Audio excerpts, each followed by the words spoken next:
ദൈവനാമത്തിന് മഹത്വം ഉണ്ടാകട്ടെ. ജീവ നിറവിലേക്ക് ഏവരെയും സ്വാഗതം ചെയ്തുകൊള്ളുന്നു. ഒരു പ്രാവശ്യം കൂടെ ദൈവനം സൃഷ്ടിപ്പാൻ കർത്താവ് തന്ന അവസരത്തിനായി തിരുനാമത്തെ നന്ദിയോടെ സ്തുതിക്കുന്നു. നമ്മുടെ അല്പസമയത്തെ ചിന്തയ്ക്കായി ഒരു വേദഭാഗം വായിക്കാം. എഫേസ്യ ലേഖനം 5-ാം അധ്യായം 8-ാം വാക്യം. മുൻപേ നിങ്ങൾ ഇരുളായിരുന്നു, ഇപ്പോഴോ കർത്താവിൽ വെളിച്ചമാകുന്നു. മുൻപേ നിങ്ങൾ ഇരുളായിരുന്നു, ഇപ്പോഴോ കർത്താവിൽ വെളിച്ചമാകുന്നു. അടുത്ത വാക്യം കൂടെ, കർത്താവിനോട് പ്രസാദമായത് എന്തെന്ന് പരിശോധിച്ചുകൊണ്ട് വെളിച്ചമുള്ളവരായി നടന്നുകൊള്ളുവിൻ. ഈ രണ്ട് വാക്യങ്ങളിൽ നമ്മുടെ ജീവിതത്തിൻ്റെ ഭൂതവും വർത്തമാനവും ഭാവിയും ഒരുപോലെ പറഞ്ഞിട്ടുണ്ട്. അത് ഇപ്പോൾ ചോദിക്കുമ്പോൾ എന്താണെന്ന്, മുൻപേ, ഇപ്പോൾ, ഇനി ഭാവി ആ വെളിച്ചത്തിൻ്റെ ഫലമാണ്. ഇന്ന് അല്പമായി വെളിച്ചത്തിലുള്ളവരായി നടക്കുക എന്ന് പറഞ്ഞാൽ എന്താണ് എന്ന് അല്പമായി ചിന്തിപ്പാൻ ആഗ്രഹിക്കുന്നു. നാം എല്ലാവരും ഇരുട്ടിൻ്റെ അധീനത്തിലായിരുന്നു, ഇരുളായിരുന്നു. അല്ലെങ്കിൽ കർത്താവായ യേശുവിനെ കണ്ടെത്തുന്നതിന് മുൻപുള്ള ജീവിതം ഇരുട്ടിലാണ്, അന്ധകാരത്തിലാണ്, കണ്ണടഞ്ഞുപോയി. 2 കൊരിന്ത്യർ 4-ാം അധ്യായത്തിൽ അപ്പോസ്തലൻ പറയുന്നുണ്ടല്ലോ, ദൈവപ്രതിമയായ ക്രിസ്തുവിൻ്റെ തേജസ്സുള്ള സുവിശേഷത്തിൻ്റെ മർമ്മം ശോഭിക്കാതിരിപ്പാൻ ഈ ലോകത്തിന് ദൈവം അവിശ്വാസികളുടെ മനസ്സുകൊണ്ടാക്കി. അത് 2 രീതിയിൽ ആ വാക്യം വ്യാഖ്യാനിക്കുക. 1, അവിശ്വാസികൾ; 2, വിശ്വസിക്കാത്തവരുടെ മനസ്സുകൊണ്ടാക്കിയതും ചില തർജ്ജമയാണ്.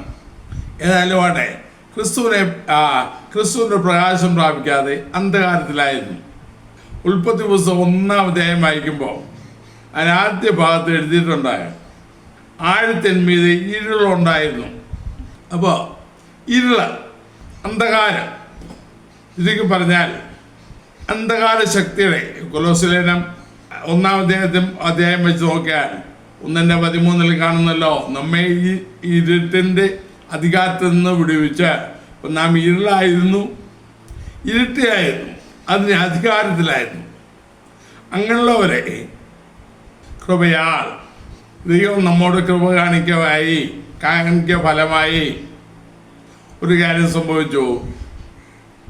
യോഹന്നാൻ സുവിശേഷം 1-ാം അധ്യായം 9-ാം വാക്യം അനുസരിച്ച്, ഏത് മനുഷ്യനെയും പ്രകാശിപ്പിക്കുന്ന സത്യവെളിച്ചമായവൻ ലോകത്തിലേക്ക് വന്നുകൊണ്ടിരുന്നോ, ആരുടെ മേൽ പ്രകാശിക്കുന്നോ, അല്ലെങ്കിൽ ആ സത്യവെളിച്ചമായവനെ ആര് സ്വന്തമാക്കുന്നോ, ആര് സ്വീകരിക്കുന്നോ, അവൻ ജീവന്റെ വെളിച്ചമുള്ളവനായിത്തീരുന്നു. യോഹന്നാൻ സുവിശേഷം 8-ാം അധ്യായത്തിൽ കർത്താവ് തന്നെ പറഞ്ഞല്ലോ. യോഹന്നാൻ സുവിശേഷം 8-ാം അധ്യായം 12-ാം വാക്യം, യേശു പിന്നെ അവരോട് സംസാരിച്ചു, ഞാൻ ലോകത്തിന് വെളിച്ചമാകുന്നു. എന്നെ അനുഗമിക്കുന്നവൻ ഇരുട്ടിൽ നടക്കാതെ ജീവന്റെ വെളിച്ചമുള്ളവൻ ആകും എന്ന് പറഞ്ഞു.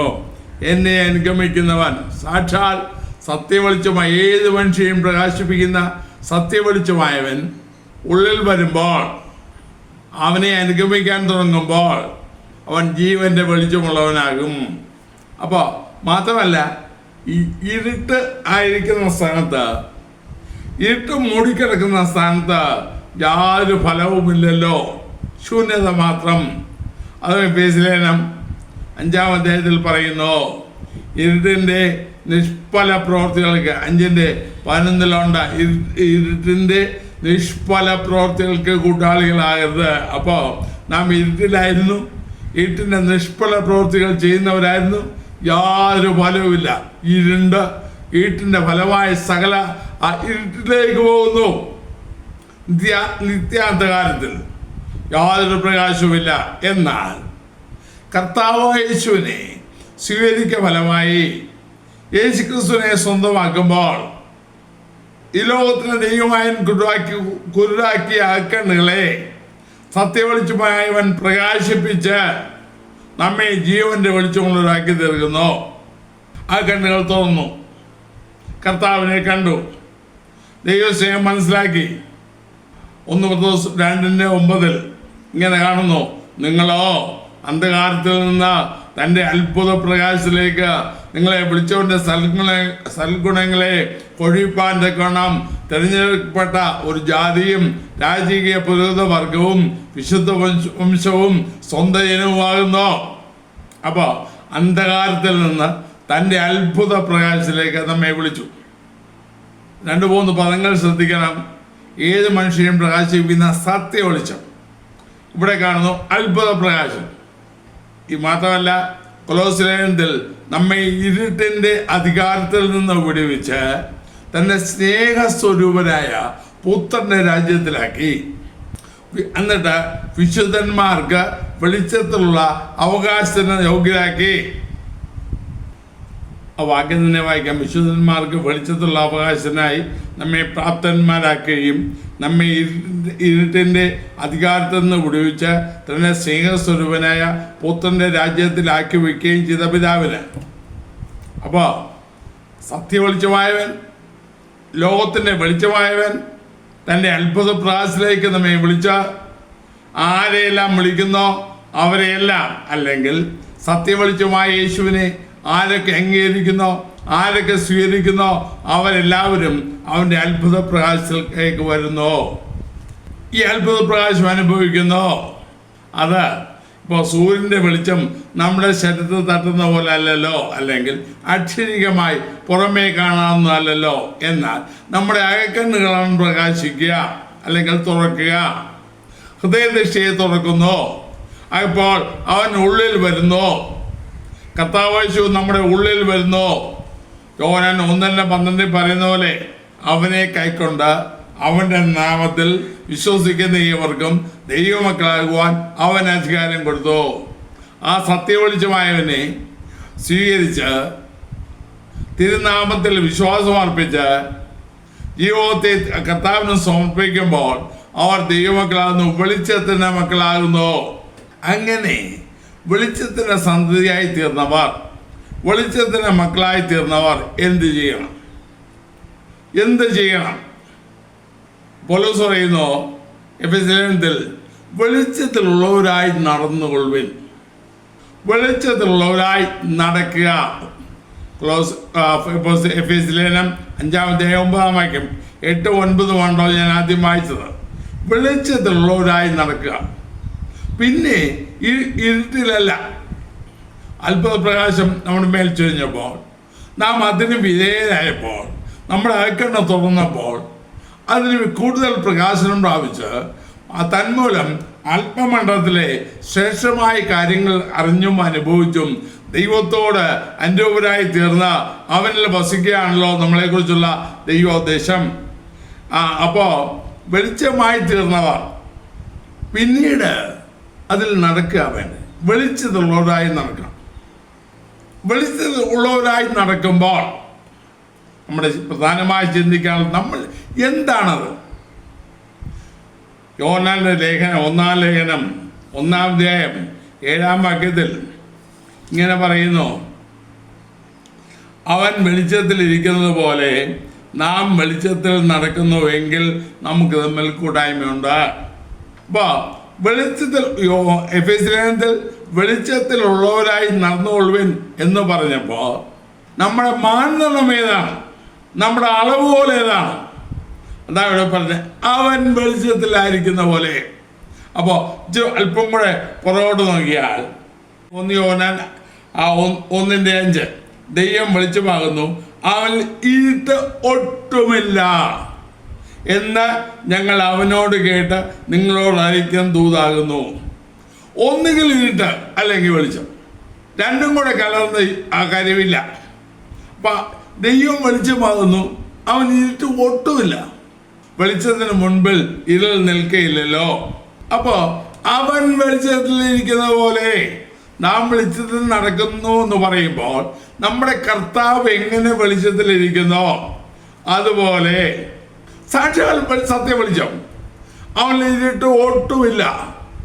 അതുപോലെ നടക്കുന്നുവെങ്കിൽ, അപ്പോൾ വെളിച്ചത്തിലുള്ളവരായി നടപ്പീൻ എന്ന് പറയുമ്പോൾ, അല്ലെങ്കിൽ നടക്കുവീൻ എന്ന് പറയുമ്പോൾ അവനെ പോലെ നാം, അവൻ വെളിച്ചത്തിൽ ഇരിക്കുന്നവനാണ്, അവൻ സത്യ വെളിച്ചമാണ്, അവിടെ ഇരുട്ട് ഒട്ടുമില്ല. ഞങ്ങൾക്ക് നിങ്ങളോട് പറയാനുള്ള ദൂത് ഇത് മാത്രമാണെന്ന് യോഹന്നാൻ പറയുന്നു. 5-ാം വാക്യം, ഞങ്ങൾ അവനോട് കേട്ട് നിങ്ങളോട് അറിയിക്കുന്ന ദൂത് ഇതാണ്. ഏത്? അവൻ അവൻ്റെ ഇരുട്ട് ഒട്ടുമില്ല. അപ്പോൾ ഇരുട്ടിൽ നിന്ന് അവൻ വേർതിരിച്ച ജനം, അവൻ വിടുവിച്ച ജനം, വെളിച്ചത്തിന് അധീനരായ ജനം എന്ത് ചെയ്യണം? വീണ്ടും ഇരുട്ടിൽ തന്നെ പോണോ? മാത്രമല്ല അവിടെ 2-3 പദപ്രയോഗങ്ങൾ കാണാം. ഞാൻ ഇടയ്ക്കങ്ങ് പറയുകയാണ്. അതിൻ്റെ 6-ാം വാക്യത്തിൽ അവനോട് കൂട്ടായ്മ ഉണ്ടോ എന്ന് പറയുകയും ഇരുളിൽ നടക്കുകയും ചെയ്താൽ നാം പോഷ്കു പറയുന്നു. അപ്പോൾ ഇരുളിൽ നടക്കുന്നവർക്കും ചിലപ്പോൾ പറയാം, ഞാനും കർത്താവിൻ്റെ കൂട്ടായ്മയോട് കൂടെ, ഞാൻ ഈ കർത്താവിൻ്റെ ഫെലോഷിപ്പില്ല. ഇന്ന് ധാരാളം ഫെലോഷിപ്പുകളുണ്ടല്ലോ. നാം ഇരുട്ടിൽ നടന്നിട്ട് നാം അവനോടുകൂടെ ആണെന്ന് പറഞ്ഞാൽ പോഷ്കു പറയുന്നു. വേറൊരു കാര്യം കൂടി യോഹന്നാൻ പറഞ്ഞു, ഇടയ്ക്ക് ഞാനങ്ങ് പറഞ്ഞോട്ടെ. 11-ാം വാക്യം, 9-ാം വാക്യം ആദ്യം വായിക്കാം. വെളിച്ചത്തിൽ ഇരിക്കുന്നു എന്ന് പറയുകയും സഹോദരനെ പകയ്ക്കുകയും ചെയ്യുന്നവൻ ഇന്നയോളം ഇരുട്ടിൽ വസിക്കുന്നു. ഇന്ന് വിശുദ്ധന്മാരാ രക്ഷിക്കപ്പെട്ടു, ഞാൻ സ്വർഗത്തിൽ പോകാൻ ഒരുങ്ങിയിരിക്കുക എന്ന് പറയുന്നതിൽ നല്ലൊരു ശതമാനവും ഇതിൻ്റെ വെളിച്ചത്തിൽ നോക്കുകയാണെങ്കിൽ വെളിച്ചത്തിൽ ഇരിക്കുന്നു എന്ന് പറയുകയും സഹോദരനെ പകയ്ക്കുകയും ചെയ്യുന്നവൻ വീട്ടിലിരിക്കുന്നു. മാത്രമല്ല 11-ാം വാക്യം, സഹോദരനെ പായിക്കുന്നവനോ ഇരുട്ടിൽ ഇരിക്കുന്നു, ഇരുട്ടിൽ നടക്കുകയും ചെയ്യുന്നു. ഇരുട്ട് അവൻ്റെ കണ്ണ് കൂട്ടാക്കിയാൽ എവിടേക്ക് പോകുന്നു എന്നവൻ അറിയുന്നില്ല.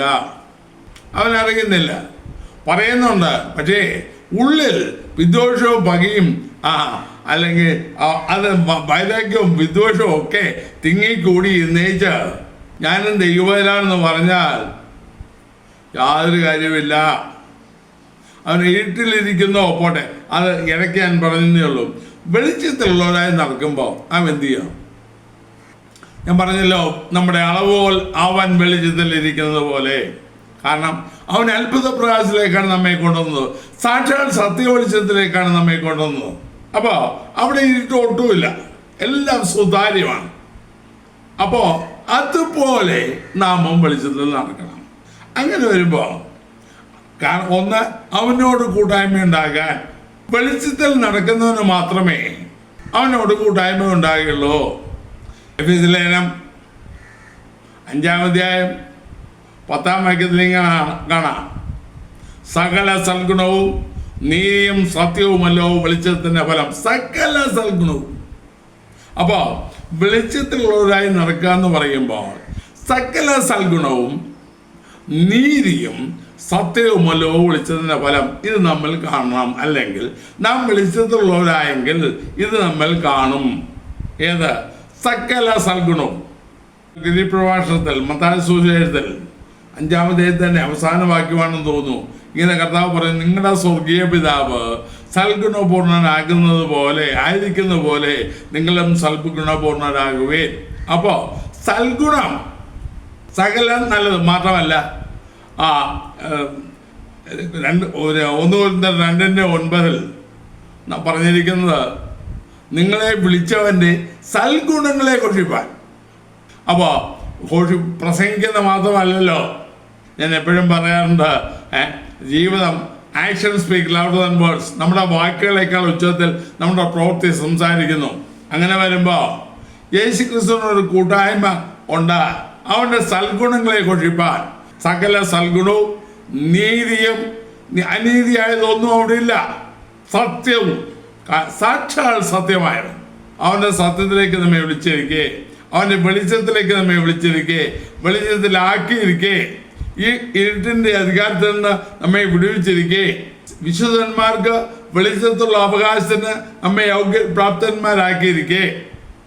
നാം സകല സൽഗുണവും നീതിയും സത്യവും നമ്മിൽ വെളിപ്പെടണം.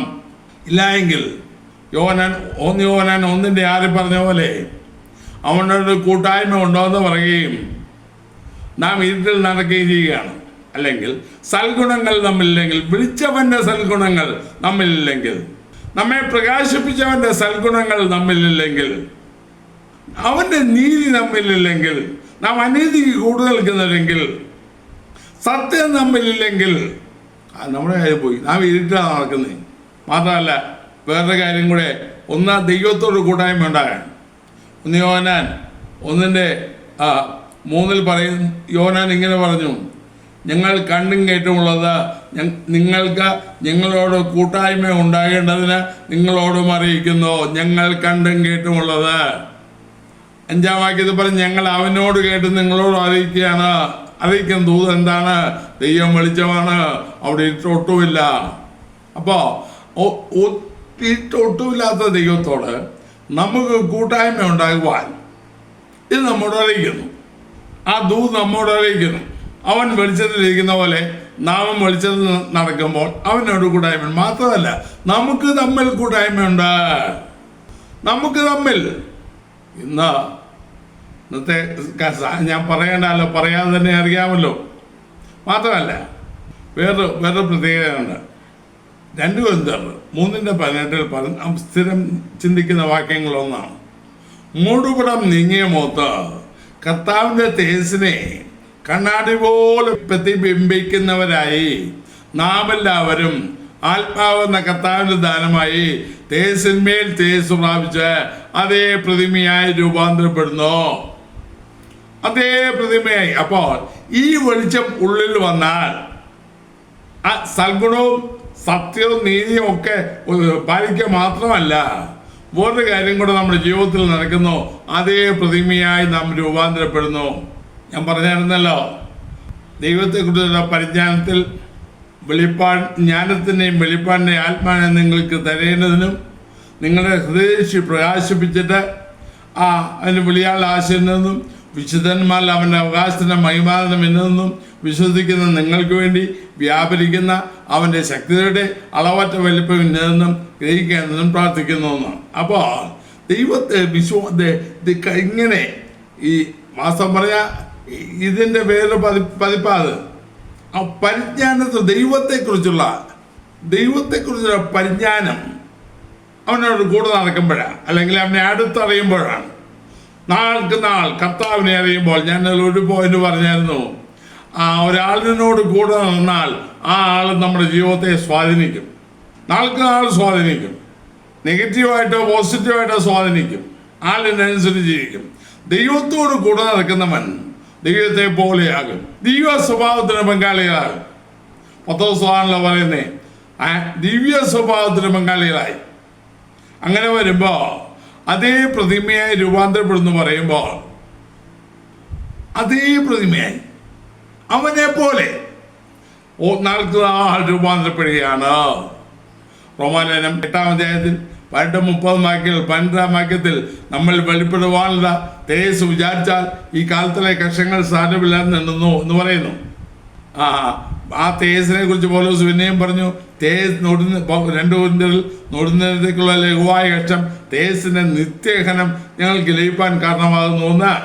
അപ്പോൾ വർണ്ണിക്കാനാവാത്ത, അളക്കാനാവാത്ത, ഊഹിക്കാൻ പോലും ആകാത്ത അവൻ്റെ തേജസ്സിനാൽ നമ്മെ നിറയ്ക്കുകയാണ് ദൈവത്തിൻ്റെ, അല്ലെങ്കിൽ തന്നെ പോലെ സാക്ഷാൽ സത്യവെളിച്ചമായവനെ പോലെ നമ്മയും മാറ്റുക.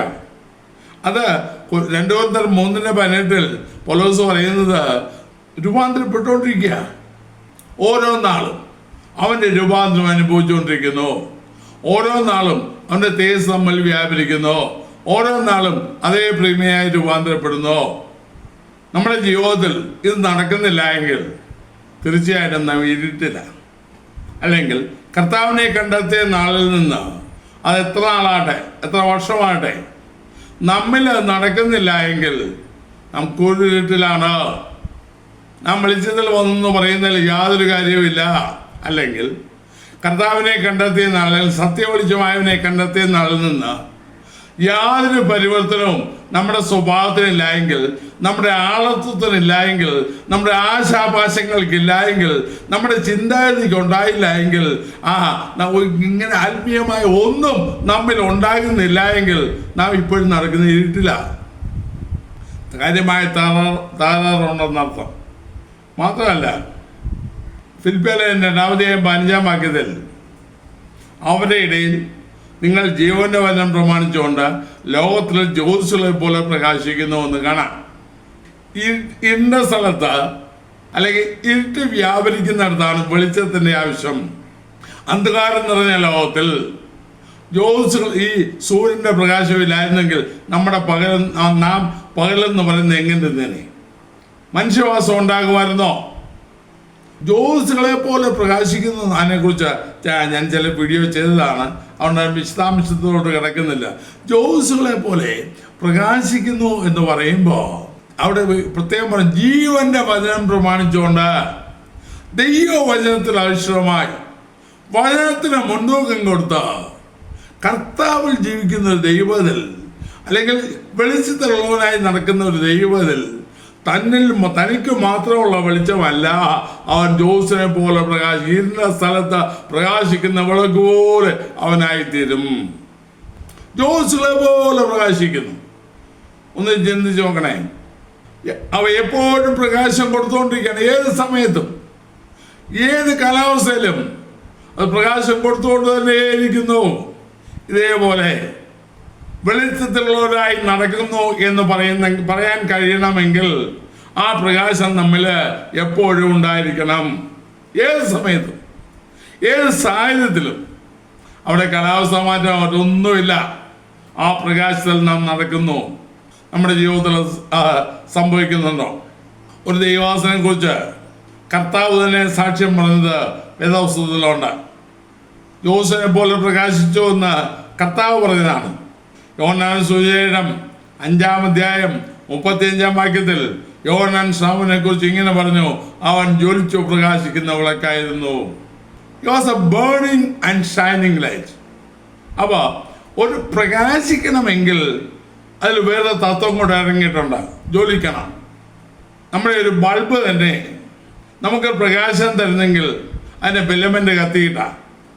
അപ്പോൾ അകത്ത് ജീവന്റെ പ്രകാശമുള്ളവരായി വഴക്കുന്നത് ഉള്ളിൽ പ്രകാശം വ്യാപരിച്ചുകൊണ്ടിരുന്നാൽ, ഉള്ളിൽ ആ പ്രകാശം തിങ്ങിയാൽ തീർച്ചയായിട്ടും അത് പുറത്ത് രൂപാന്തരപ്പെടുത്തുക മാത്രമല്ല മറ്റുള്ളവർക്ക് പ്രതിഫലിക്കുകയും ചെയ്യും.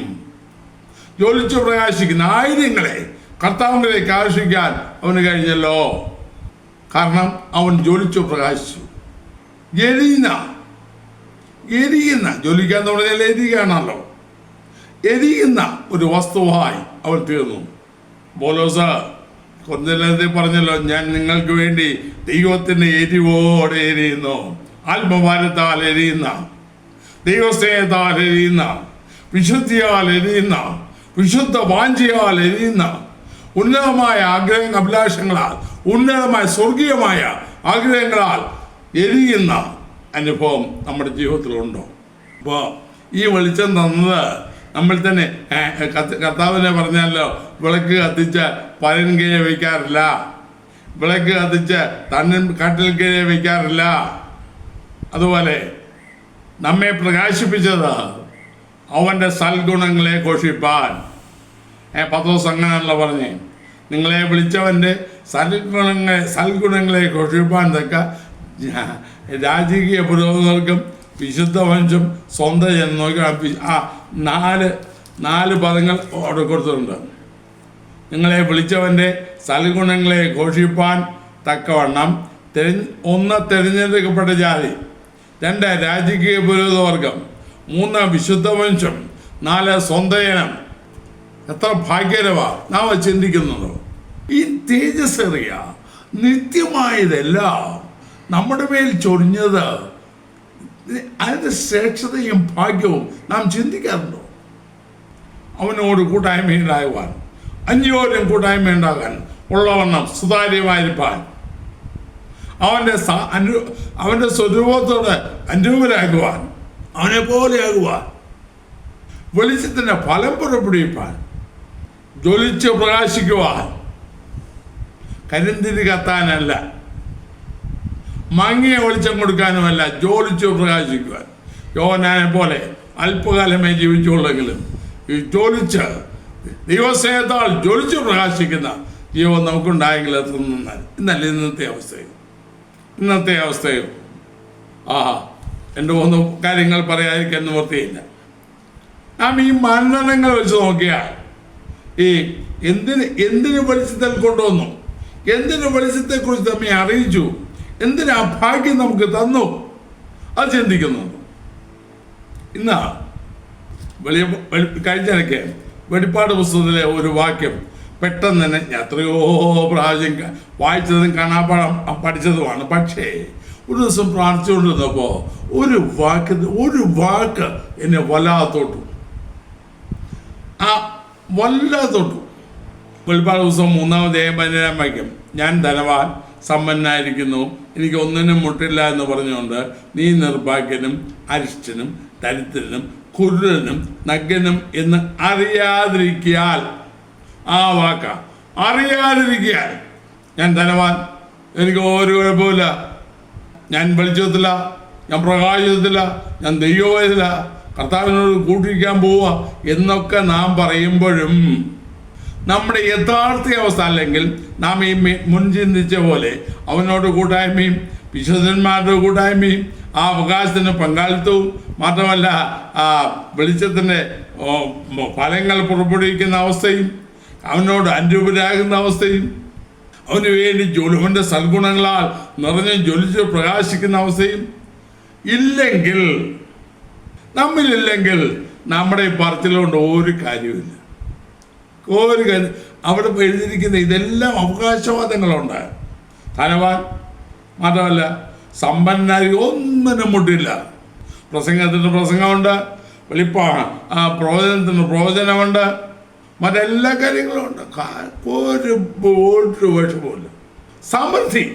പക്ഷേ ദൈവം പറയുന്നു, നീ അറിയാതിരിക്കാൻ, നിന്റെ യഥാർത്ഥ സ്ഥിതി നീ അറിയാതിരിക്കാൻ, അല്ലെങ്കിൽ നീ കൂടുതലാണ്. മറ്റു വാക്യം പറഞ്ഞ വെളിച്ചത്തിനില്ല. ഒരു സഭയോട് കർത്താവ് ഇങ്ങനെ പറയുന്നെങ്കിൽ എത്ര ദുഃഖകരമാണ്. മാത്രമല്ല വേറൊരു വാക്യം കൂടെ ഞാൻ വായിച്ചിട്ട് അവസാനിപ്പിക്കാൻ മുൻപ് മറ്റ് പല വിഷയങ്ങളിൽ ചിന്തിച്ചിട്ടുള്ളതാണ്. 2 പത്രോസ് 1-ാം 9-ാം വാക്യം ആദ്യം വായിക്കാം. അവയില്ലാത്തവൻ നോക്കൂട്ടനത്രേ, അവൻ ഹ്രസ്വദൃഷ്ടിയുള്ളവനും തൻ്റെ മുൻപിലത്തെ പാപങ്ങളുടെ ശുദ്ധീകരണം മറന്നവനും തന്നെ. അവയില്ലാത്തവൻ നോക്കൂട്ടൻ ഏവ. അതിന് 5-ാം വാക്യം താട്ട് വായിച്ചാൽ നമുക്ക് അത് നിമിത്തം തന്നെ നിങ്ങൾ സകല ഉത്സാഹവും കഴിച്ച് നിങ്ങളുടെ വിശ്വാസത്തോട് വീര്യവും, വീര്യത്തോട് പരിജ്ഞാനവും, പരിജ്ഞാനത്തോട് ഇന്ദ്രിയജയവും, ഇന്ദ്രിയജയത്തോട് സ്ഥിരതയും, സ്ഥിരതയോട് ഭക്തിയും, ഭക്തിയോട് സഹോദരപ്രതിയും, സഹോദരപ്രതിയോട് സ്നേഹവും കൂട്ടിക്കൊള്ളുവേ. ഇവ നിങ്ങൾക്കുണ്ടായി വർദ്ധിക്കുന്നുവെങ്കിൽ നിങ്ങൾ നമ്മുടെ കർത്താവായ യേശുക്രിസ്തുവിന്റെ പരിജ്ഞാനം സംബന്ധിച്ച് ഉത്സാഹമില്ലാത്തവരും നിഷ്ഫലന്മാരുമായിരിക്കില്ല. അല്ലെങ്കിൽ നല്ല ഫലമുള്ളവരായിരിക്കും, വെളിച്ചത്തിന് ഫലമുള്ളവരായിരിക്കും എന്നിട്ടാണ് പറഞ്ഞത്. അവയില്ലാത്തവനോ കൂടണത്രേ. ഈ അനുഭവങ്ങൾ നമ്മൾ വർദ്ധിക്കുന്ന, അല്ലെ കൂട്ടിക്കൊള്ളുവെന്നും വർദ്ധിപ്പിന്നും ഇത് ഇല്ലാതിരിക്കുന്ന അവസ്ഥയാണെങ്കിൽ നമ്മുടെ കാര്യം ദുഃഖകരമാണ്. അവയില്ലാത്തവനോ കുരുടൻ അത്രേ. അന്ധൻ വലിയ വെളിച്ചം ഉണ്ടായിട്ട് എന്താ കാര്യം? എല്ലാം പ്രകാശിക്കുന്ന പക്ഷേ അവൻ ഇരിക്കുന്ന ഇരുട്ടില്ല. എഫേസ്യർ 5:14 പറയുന്ന പോലെ ഉറങ്ങുന്നവനെ ഉണർന്ന് മരിച്ച ഇഴയിൽ നിന്നും എഴുന്നേൽക്ക, എന്നാൽ ക്രിസ്തുവിന്റെ മേൽ പ്രകാശിക്കും. നല്ല വെളിച്ചത്തില്ല, പകലിന് വെളിച്ചത്തില്ല, പക്ഷേ കണ്ണടഞ്ഞു പോയാൽ അത് വെളിച്ചം കൊണ്ട് എന്ത് പ്രയോജനം? ഇന്നത്തെ അവസ്ഥ ഇതാണെങ്കിൽ നമ്മുടെ കാര്യം എത്ര ദുഃഖകരമാണ്. വെളിച്ചം പ്രകാശിച്ചിട്ട് സകല വെളിച്ചത്തിലേക്ക് വന്നിട്ട് എന്ത് കാര്യം? ഇബ്രാഹിം സഭയോട് പറഞ്ഞല്ലോ, പ്രകാശം ലഭിച്ച ശേഷം എന്തോ സംഭവിച്ചു, നിങ്ങളാലും കുത്തുകാലും ഒക്കെ പറഞ്ഞ് എല്ലാം അനുഭവിച്ചു. അവർ സന്തോഷത്തോടെ സഹിച്ചു. പിന്നത്തെ അവസ്ഥയോ ഞങ്ങൾക്ക് വളരെ പറയുവാണെങ്കിലും നിങ്ങൾ കേൾപ്പാൻ മാന്യമുള്ളവരായി തീർന്നു, അല്ലെങ്കിൽ അവർ വിളിച്ചു പോയി. പ്രിയമുള്ളവരെ, നാം ഈ അവസ്ഥയിലെങ്കിൽ നമ്മുടെ കാര്യം അത്യന്തം കഷ്ടമാണ്. ആകയാൽ നാം വെളിച്ചത്തുള്ളവരായി നടക്കുന്നോ എന്ന് ആത്മാർത്ഥമായി നമ്മെ ശോധന ചെയ്ത് ഇല്ല എങ്കിൽ, ഇരുട്ടിൻ്റെ അംശം നമ്മിൽ ഉണ്ടെങ്കിൽ, അല്ലെങ്കിൽ നാം ഇരുട്ടില്ല വെളിച്ചത്തിലാണെന്ന് പറയുകയും ഇരുട്ടിൻ്റെ സ്വഭാവമാണ് നമ്മൾ ഉള്ളതെങ്കിൽ അത് നിഷ്ഫലമാണ്, പ്രയോജനമുള്ളതല്ല, ആത്മീയവർദ്ധന വരുത്തുകയില്ല, കർത്താവിനോട് അനുരൂപരാക്കുകയില്ല. ആ അവസ്ഥയാണ് ഉള്ളതെങ്കിൽ മാനസാന്തരപ്പെട്ടു. പത്രോസ് പറയുന്ന പോലെ അവയില്ലാത്തവനോ കൂടുതലത്രയും. നമ്മളെ അങ്ങനെ ആയാൽ വെളിച്ചം കിട്ടിയിട്ട് എന്ത് പ്രയോജനം? വെളിച്ചം വ്യാപരിച്ചിട്ട് പ്രയോജനം? ആകയാൽ നമുക്ക് നമ്മെ തന്നെ പരിശോധിക്കാം. അവനോട് അന്യവരായി, അവൻ്റെ സ്വരൂപത്തോട് അന്യവരായി, കർത്താവിന് തുല്യരായി, കർത്താവിനെ പോലെ ഈ ലോകത്തിൽ ജോസ് പോലെ പ്രകാശിച്ച് സത്യ വെളിച്ചത്തിൽ നടന്ന് ഒന്നിന് തേജസ്സിന്മേൽ തേജസ് പ്രാപിച്ച് അതേപടി രൂപാന്തരപ്പെട്ട് കർത്താവിനോട് ചേരാൻ നമുക്ക് ഒരുങ്ങാം. നമ്മുടെ ജീവിതത്തെ നമുക്ക് കണ്ടുപിടിക്കാം. വാസ്തവമായി വെളിച്ചത്തിലോ അതോ ഇല്ലല്ലോ?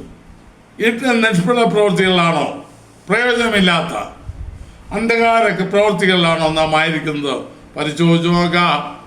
ഇല്ല എങ്കിൽ കർത്താവിനോട് ചേർന്ന് അവൻ്റെ വെളിച്ചത്തിൽ രൂപാന്തരപ്പെട്ട് അതേ പ്രതിമയായി അവൻ്റെ വെളിച്ചത്തെ ലോകത്തിന് പ്രതിഫലിപ്പിച്ച് അവൻ്റെ സൽഗുണങ്ങളെ ലോകത്തിന് മുമ്പിൽ പ്രദർശിപ്പിച്ച് സത്യവെളിച്ചമായി ജീവിപ്പാൻ നമുക്ക് ശ്രദ്ധിക്കാം. ദൈവം നമ്മെ സഹായിക്കട്ടെ. പ്രാർത്ഥിക്കാം. കർത്താവേ, സേവനായ സ്വർഗപിതാവേ, വെളിച്ചത്തുള്ളവരായിരിക്കാൻ ഞങ്ങളെ വിളിച്ചു, വെളിച്ചത്തിൽ നടന്നുകൊള്ളുവാൻ ഞങ്ങളോട് പറഞ്ഞു. അതാ ഞങ്ങൾ സത്യ വെളിച്ചത്തിലാണോ അതോ ഇരുട്ടിലാണോ എന്ന് ഇന്ന് അല്പമായി ചിന്തിപ്പാൻ കർത്താവ് ഇടയാക്കിയല്ലോ. ഇരുട്ടിൻ്റെ പ്രയോജനമില്ലാത്ത ഫലം തരാത്ത നിർജീവ പ്രവൃത്തികൾ ഞങ്ങൾ അകപ്പെട്ട് കർത്താവെ നഷ്ടപ്പെട്ടു പോകാൻ അനുവദിക്കരുതേ. ഞങ്ങളുടെ വിശ്വാസം മാത്രമല്ല, നാൾക്ക് നാൾ വിശ്വാസം പറയുകയല്ല, അതിൽ വളർന്ന നാഥ അതേ പ്രതിമയായി ഞങ്ങൾ രൂപാന്തരപ്പെടുവാൻ ദൈവാത്മാവ് സഹായിക്കണമേ. എന്നെ കേൾക്കുന്ന പ്രിയപ്പെട്ടവർ അവിടുന്ന് സംസാരിച്ചുകൊണ്ടിരിക്കണമേ. യേശുക്രിസ്തുവിന്റെ നാമത്തിൽ പിതാവേ, ആമേൻ. ഈ വീഡിയോ നിങ്ങൾക്ക് അനുഗ്രഹമായെങ്കിൽ മറ്റുള്ളവർക്കും ഷെയർ ചെയ്ത് കൊടുക്കുക. നിങ്ങൾക്കായി പ്രാർത്ഥിക്കുക. ദൈവം നിങ്ങളെ ധാരാളമായി അനുഗ്രഹിക്കുവാനാകട്ടെ.